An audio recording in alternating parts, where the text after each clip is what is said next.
मैं बनना चाहूँ जैसा पर शायद सपनों में, मैं उड़ना चाहूँ जैसा पर शायद सपनों में।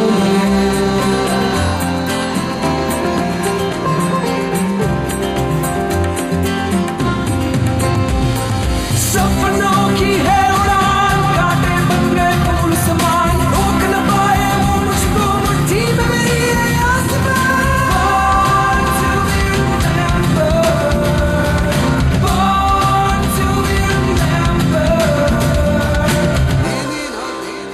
हेलो जी, होप कि आप सब हमेशा की तरह फाइन होंगे। मुझे तो आप जानते ही हैं, फिर भी बता देती हूँ, मैं हूँ आपके साथ आपकी दोस्त बबीता। और अगला आधा घंटा आप अपने रेडियो सेट के सामने बैठ जाइए, क्योंकि show born to be remembered में आज भी आपके लिए नॉलेज विद एंटरटेनमेंट का फुल डोज है। आज मेरे पास आपको बताने के लिए ना बहुत कुछ है, जिसमें भारत के सबसे मशहूर रेलवे स्टेशन का जिक्र होगा और बातें होंगी आज पैदा हुए हीरोज के बारे में, जिनमें से कुछ को तो आप जानते ही हैं, लेकिन कुछ ऐसे हीरो हैं जिन्होंने चुपके हमारी दुनिया के लिए बहुत कुछ कर दिया। फिल्में तो आप सब देखते ही हैं ना, और मुंबई पर बनी फिल्में भी आपने देखी ही होंगी। मुंबई पर बनी इन फिल्मों में दो चीजें अक्सर कॉमन मिलती हैं, एक है समुद्र और दूसरी है मुंबई की लोकल। जी हाँ, मुंबई की लोकल, जिसे मुंबई की लाइफ लाइन भी कहा जाता है।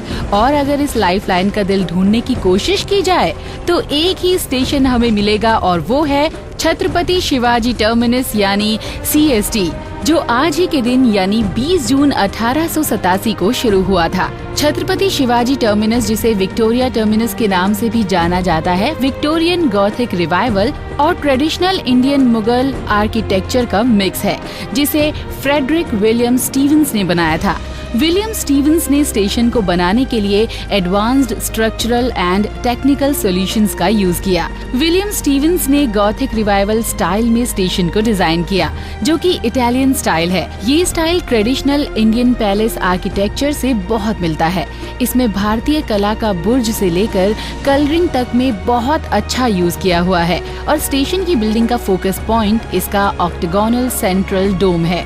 साउथ मुंबई में CST स्टेशन की तरह गॉथिक रिवाइवल स्टाइल में बनी और भी इमारतें हैं, जो वेस्टर्न मुंबई के शहरी माहौल से बिल्कुल ही अलग फील करवाती हैं। ये इमारतें चर्च गेट स्टेशन तक फैली हैं। लेट 19th सेंचुरी में शुरू हुआ ये स्टेशन मुंबई के कमर्शियल सिटी होने के सिंबल के रूप में भी जाना जाता है, क्योंकि इसी स्टेशन के पास बोरी बंदर नाम का बंदरगाह है, जो उस दौर में एक्सपोर्ट इंपोर्ट के लिए बहुत ही मशहूर था। और 1996 तक स्टेशन का नाम विक्टोरिया टर्मिनस था। इसके बाद इंडियन हीरोज के नाम से जगहों के नाम बदलने की प्रक्रिया के तहत स्टेशन का नाम बदल के छत्रपति शिवाजी के नाम पर रख दिया गया।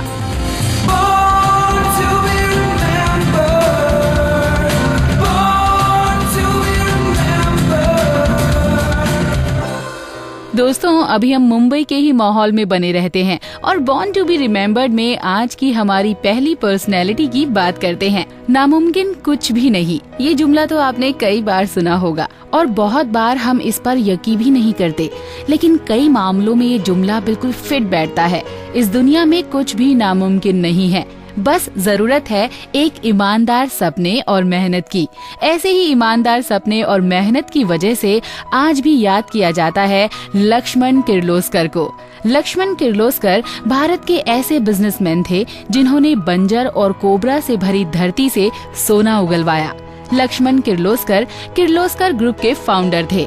लक्ष्मण का जन्म बेलगाम जिले के एक छोटे से गांव में हुआ था, लेकिन छोटी जगह इनके सपनों को बड़ा होने से नहीं रोक पाई। ऐसे ही सपने को लेकर इन्होंने सन 1888 में बेलगाम के पास एक छोटी सी साइकिल रिपेयर दुकान शुरू की। इस बीच लक्ष्मण अमेरिका और यूरोप के औद्योगिक समूहों के बारे में हमेशा से सुनते और पढ़ते थे।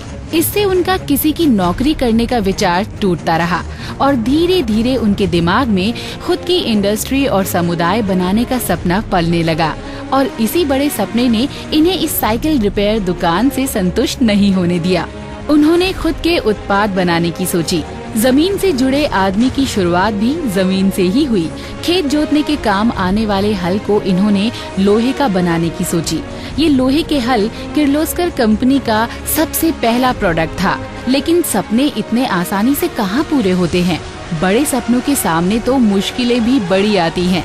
इनकी दुकान को म्युनिसिपैलिटी वालों ने बंद करवाने को कहा और लक्ष्मण के लिए ये मरने जैसा था।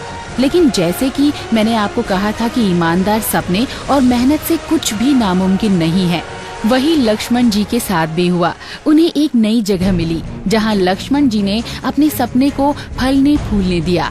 उस सपने की बदौलत किर्लोस्कर इंडस्ट्रीज बनी। पहचान ऐसी बनी कि आसपास की जगह और स्टेशन उनके नाम से ही जाने जाने लगे।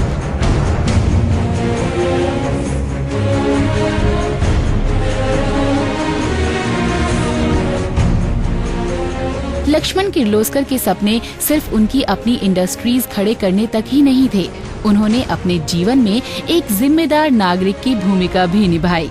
लक्ष्मण खुद छोटे से गांव से उठकर आए थे, इसीलिए उन्हें गांव की जिंदगी के बारे में भली भांति पता था। वो जानते थे कि रीति रिवाजों के नाम पर कई कुरीतियां कई लोगों को इंसान का दर्जा नहीं देती हैं। इन कुरीतियों में सबसे बड़ी समस्या थी छुआछूत की। लक्ष्मण ने अपने इलाके किर्लोस्कर वाड़ी में छुआछूत को बंद करवाया। सिर्फ यही नहीं, उन्होंने भूतपूर्व कैदियों को पहरेदार बनाया, जिससे उन्हें रोजगार मिला। आज उनके बेटे उनके इस समूह को 7 समंदर पार विदेशों तक पहुंचा रहे हैं। लक्ष्मण किर्लोस्कर तो हमारे बीच नहीं रहे, पर वो अपने सपने किर्लोस्कर समूह के जरिए हमेशा जिंदा रहेंगे। हमारी टीम की ओर से उन्हें श्रद्धांजलि। कुछ पाने की हो आस आस, कोई अरमा हो जो खास खास आशाएं, हर कोशिश में हो बार बार, करे दरियाओं को आर पार आशाएं, तूफानों को चीर के मंजिलों को छीन ले, आशाएं ले दिल की, उम्मीदें हंसे दिल की, अब मुश्किल नहीं कुछ भी, नहीं कुछ भी। बॉर्न टू बी रिमेम्बर्ड में हमारी अगली हस्ती भी ऐसी ही जमीन से जुड़ी हुई है। यही नहीं, ये शख्सियत बहुमुखी प्रतिभा की भी धनी है। हम बात कर रहे हैं देश की जाने माने लेखक, कवि और सामाजिक कार्यों में अव्वल रहने वाले विक्रम सेठ के बारे में। विक्रम सेठ जितने अच्छे लेखक हैं, उतने ही अच्छे वक्ता भी। हिंदी, अंग्रेजी, वेल्श, जर्मन, फ्रेंच भाषाओं पर भी इनकी मजबूत पकड़ है। पद्मश्री और प्रवासी भारतीय सम्मान के साथ कई साहित्यिक अवार्ड जैसे WH स्मिथ लिटरेरी अवार्ड आदि इनकी झोली में हैं। 1952 में विक्रम सेठ का जन्म कोलकाता के पंजाबी परिवार में हुआ। फिर 5 साल की उम्र में ये लंदन चले गए। इस तरह इनकी शुरुआती पढ़ाई लंदन से हुई, लेकिन इनकी किस्मत इन्हें दोबारा इनकी मातृभूमि यानी कि भारत ले आई और इन्होंने दून स्कूल में पढ़ाई जारी रखी, जहां इन्होंने दून स्कूल में वीकली के एडिटर इन चीफ के रूप में काम किया। विक्रम सेठ के लिए ये इशारा काफी था कि उन्हें अपनी जिंदगी में आगे करना क्या है। दून स्कूल से ग्रेजुएशन के बाद A-लेवल्स कंप्लीट करके ये इंग्लैंड चले गए। इंग्लैंड में इनकी रुचि कविताओं में जागी और उसी दौरान इन्होंने चाइनीज भी सीखी। लेकिन ज्ञान के लिए उनकी भूख इतनी जल्दी थोड़े ही न रुकने वाली थी, बल्कि वो तो बढ़ती गई और विक्रम सेठ कैलिफोर्निया चले गए, जहां स्टैनफोर्ड यूनिवर्सिटी से उन्होंने अर्थशास्त्र में ग्रेजुएशन किया और क्रिएटिव राइटिंग की भी पढ़ाई की। I'm not sure that's always the way that it works in the artistic sense. For example, when I was an economist, and then I wrote a novel. I wrote a novel in verse. Yes. Or without having written a short story, I immediately plunged into writing A Suitable Boy. I hadn't even written a short story, let alone a novella. So I don't think that there have to be necessary phases of gradation when you transition from one art form to another, or from one activity like trying to do a PhD in economics to becoming a writer. I think sometimes it's just worth plunging in at the deep end and seeing whether you swim or sink. ज्ञान की तलाश चलती रही और फिर ये China के Nanjing university चले गए। वहाँ से विक्रम ने क्लासिकल चाइनीज पोएट्री की पढ़ाई की। दोस्तों, विक्रम सेठ ने साहित्य से खुद को हमेशा से जोड़े रखा, लेकिन वो सिर्फ शब्दों के जाल में ही नहीं उलझे रहे। इन्होंने समाज को भी बहुत नजदीक से देखा है और हमेशा उसमें भाग लेते रहे हैं। विक्रम जानते थे कि स्वस्थ लोकतंत्र की निशानी सवाल खड़े करना तथा चर्चा करना है। इसी बात को समझते हुए वो समलैंगिकता जैसे मुद्दों पर खुलकर सामने आए। ये उनका ही साहस था कि आज साहित्य हर दूरी पर सोच रहा है। उनका साहित्य मनगढ़ंत न होकर जिंदगी से जुड़ा हुआ है। उन्होंने खुद बताया कि उनके पात्र असल जिंदगी से तैयार किए गए हैं। विक्रम सेठ की प्रतिभा सिर्फ कलम और सोच तक ही नहीं है, बल्कि इन सब के बीच ये ऐसा वक्त ढूंढ लेते हैं जब ये भारतीय बांसुरी की धुनों पर लोगों को मंत्र मुग्ध कर देते हैं। सिर्फ यही नहीं, ये जर्मन फोक भी गाते और गुनगुनाते हैं। बहुभाषी विक्रम सेठ हिंदी और उर्दू भी लिखना जानते हैं। Mother, give me the moon. I want it as my toy. Mother, I want it soon or I'll be Papa's boy. No, I won't plait my hair. I won't go out to play. I'll sulk on the ground all day. I won't come to your lap. So there. Nor will I drink this milk from Suruki, our cow. Mother, I want the moon, and I want it now. Here in this bucket, filled with water and scattered, but that one there never shatters. Cold in its silver fire, climbing higher and higher. I now know, Mother, you only love Balram, my brother, who loves to drive me wild. He says you bought me, that I'm not your child. So don't sing me a tune. Mother, give me the moon, the moon, the moon. A Suitable Boy, 3 Chinese Poets और All You Who Sleep Tonight जैसी रचना करने वाले विक्रम सेठ साहित्य की दुनिया का एक बहुत बड़ा नाम है। हमारी ओर से उन्हें जन्मदिन की शुभकामनाएं।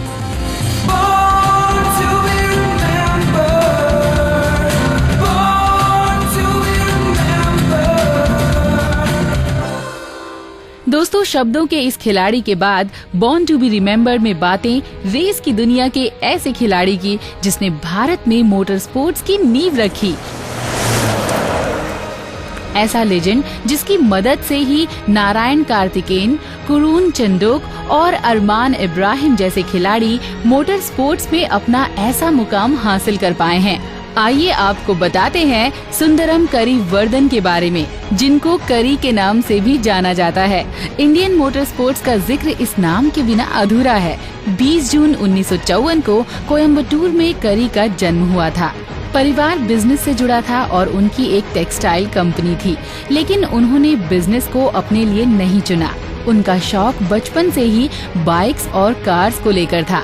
लॉस एंजलिस से मास्टर्स ऑफ साइंस करने के बाद उन्होंने ब्रिटेन में gym Russell racing school attend किया।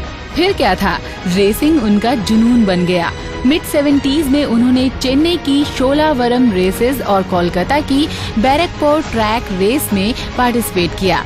इसके बाद करी ने खुद के गैरेज में बनी फॉर्मूला कारों से ही रेसों में भाग लिया। उनकी लास्ट रेस चेन्नई के MMSC ट्रैक फॉर्मूला 4 थी।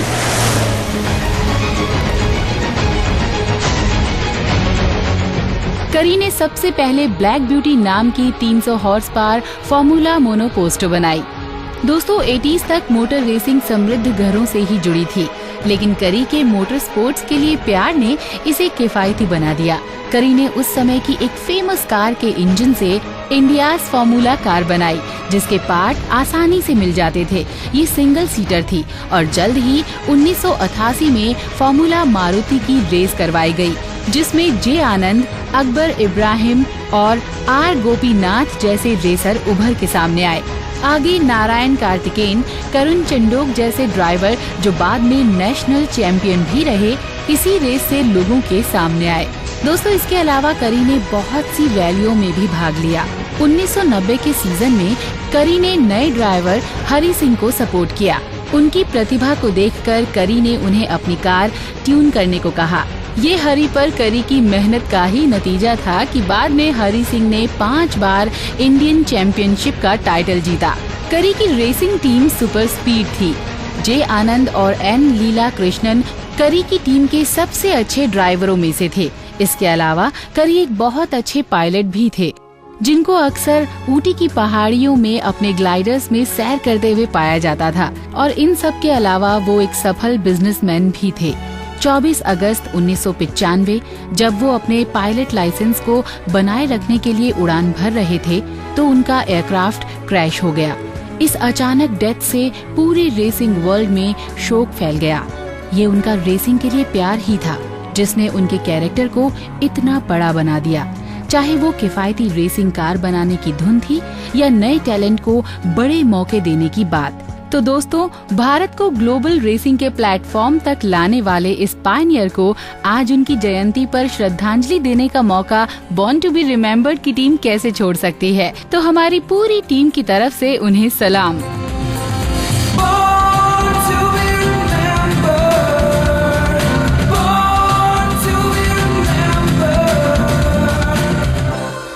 अभी जरा आपको खेल के मैदान में ही रखते हैं फ्रेंड्स, और रेसिंग से बढ़ते हैं फुटबॉल की ओर, क्योंकि आज ऐसे फुटबॉलर का जन्मदिन है जो पासिंग में तो मास्टर है ही, साथ में गोल स्कोरिंग में भी बड़े बड़ों को टक्कर देता है।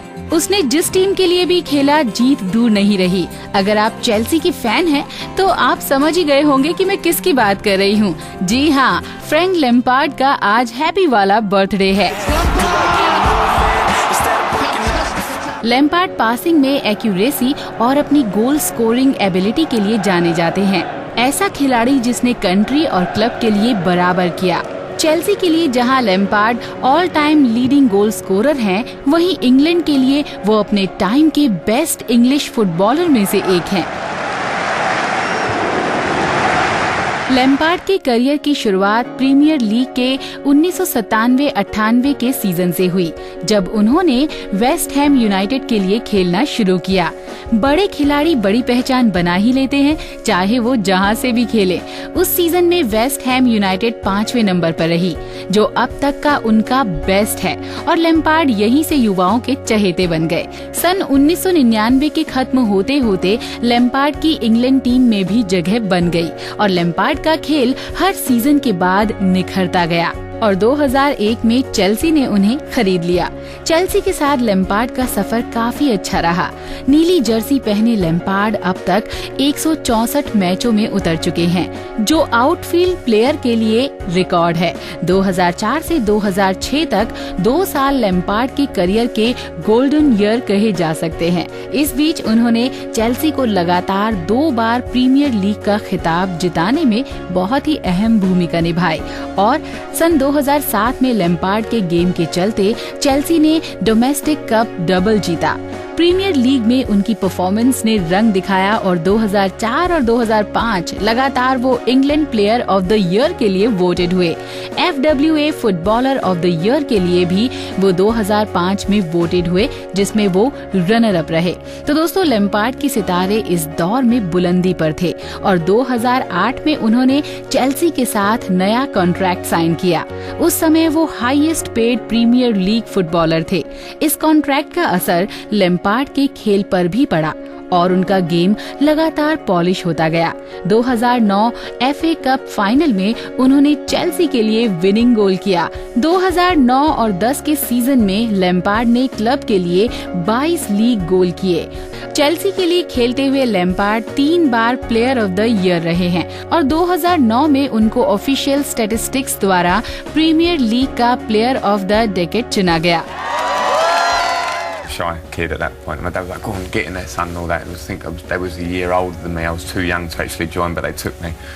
And I remember I basically kicked the ball from as soon as I could walk, and that was the first time I joined the club. And from then on, football was my life. I mean, I did a lot of school. My parents made sure I'd done all my schoolwork, but outside of that, it was football, football, football. उनके fans का मानना है कि अभी Lampard के अंदर से उनका बेस्ट आना बाकी है, तो हमारी तरफ से उन्हें हैप्पी बर्थडे।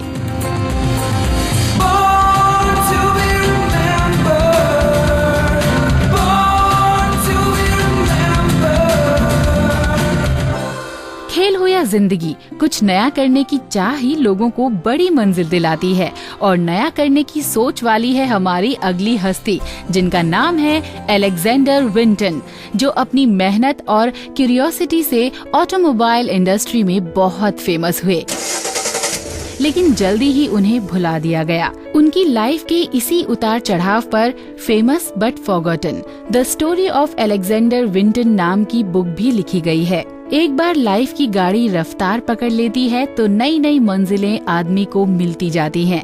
अलेक्जेंडर विंटन ने भी शुरुआत बाइसिकल मैन्युफैक्चरर के तौर पर की थी, लेकिन जल्द ही वो ऑटोमोबाइल के नए डिजाइन और डेवलपमेंट के लिए जाने जाने लगे। 1860 में आज के ही दिन यानी 20 जून को अलेक्जेंडर का स्कॉटलैंड में जन्म हुआ। 19 साल की उम्र में उन्होंने न्यूयॉर्क की राह पकड़ ली। कुछ साल उन्होंने इंजीनियर के तौर पर समुद्री जहाज में काम किया। इसके बाद वो क्लीवलैंड ओहायो चले गए, जहां उनकी दीदी जीजाजी रहते थे। उन्हें क्लीवलैंड पसंद आया और अलेक्जेंडर वहां क्लीवलैंड आयरन फैक्ट्री में सुपरिंटेंडेंट बन गए। 19th सेंचुरी के एंड में लोग घोड़ों और गाड़ी से ही ट्रेवल करते थे। लोगों को पर्सनल फ्रीडम बाइसिकल्स ने दी, जिसकी डिमांड तेजी से बढ़ने लगी। कहते हैं ना, सफल बिजनेस करने वाले को टाइम से 2 कदम आगे रहना पड़ता है। और दोस्तों, अलेक्जेंडर के अंदर भी ये स्किल्स थी। 1891 में वो बाइसिकल बिजनेस में उतर गए।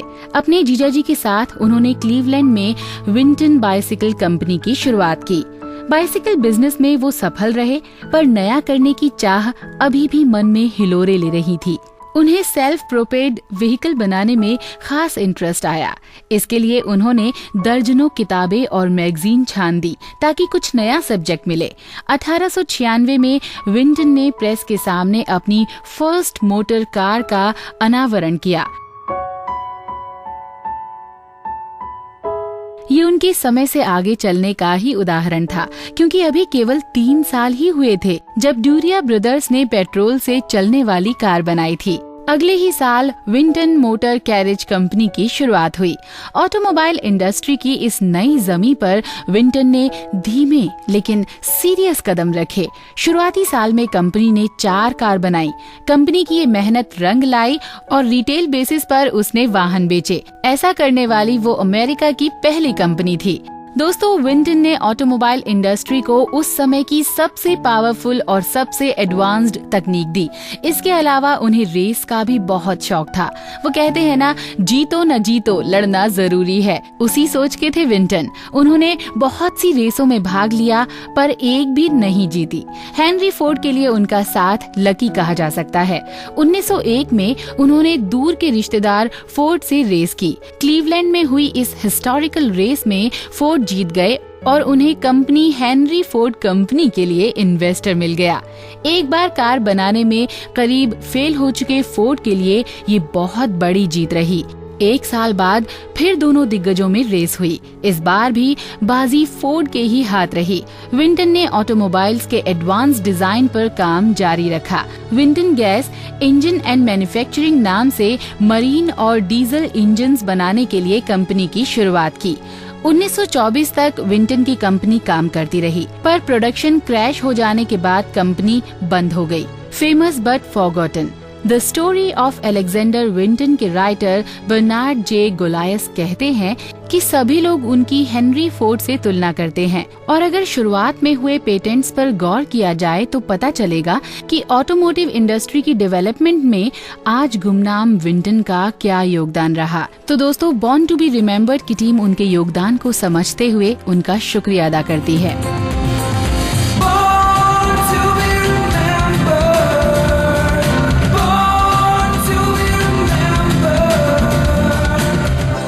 ये था आज का सेशन, जिसे इतिहास के पन्नों से हम आपके लिए ढूंढ कर लेकर आए थे। और अभी के लिए मुझे दीजिए इजाजत। फिर से मुलाकात होगी आपसे बहुत ही जल्द। Bye bye.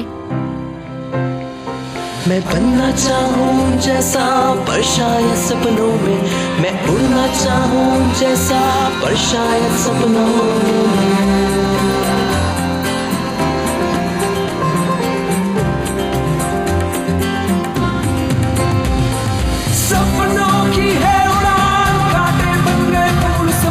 रोक न पाए वो मुझको मुट्ठी में मेरी आसमान।